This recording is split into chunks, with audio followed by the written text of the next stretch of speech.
So, good morning guys. Today's video,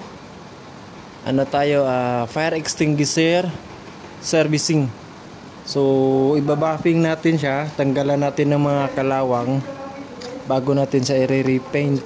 So, ayan, handa natin yung handrail, gloves, of course, mask, tapos eye protection guys. Importante yan kasi yung mga splinter di natin malaman kung mapunta sa mata natin, so kailangan natin ng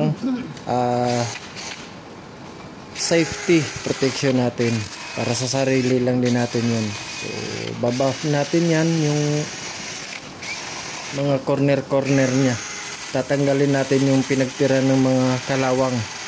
So ito yung fire extinguisher servicing.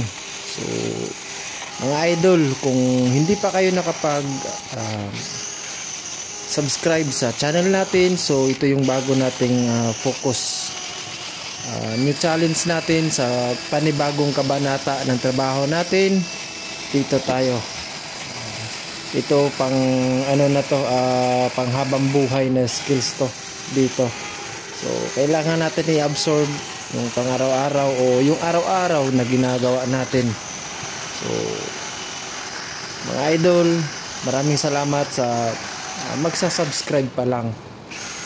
At sa mga idol natin na yung grupo ni Marites na laging nagtatanong kung kumusta ako, ayun, okay lang ako.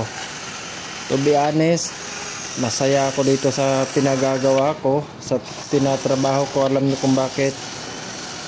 Yung isipan natin malaya, yung katawan natin komportable at pinapawisan, so condition tayo pang sa araw-araw.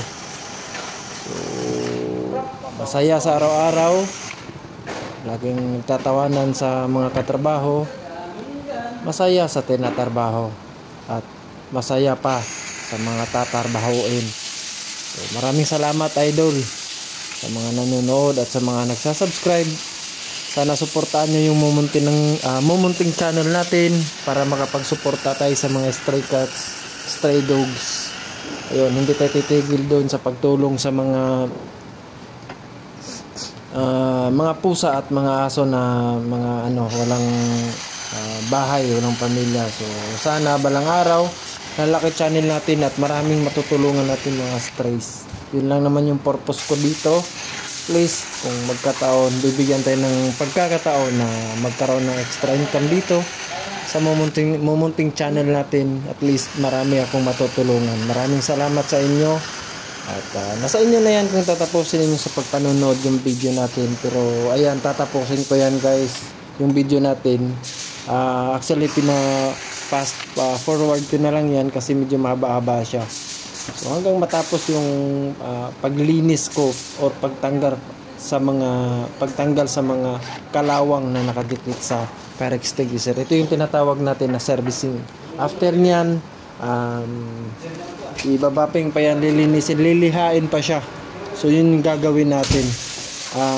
Meron din tayong tinatawag dyan na i-tear down mo siya. Baga yung tatanggalin mo yung cap or yung cover ng fire extinguisher. So maraming salamat guys, kasi nandito na yung pinaka-founder namin sa Mangkanor team. Maraming salamat guys.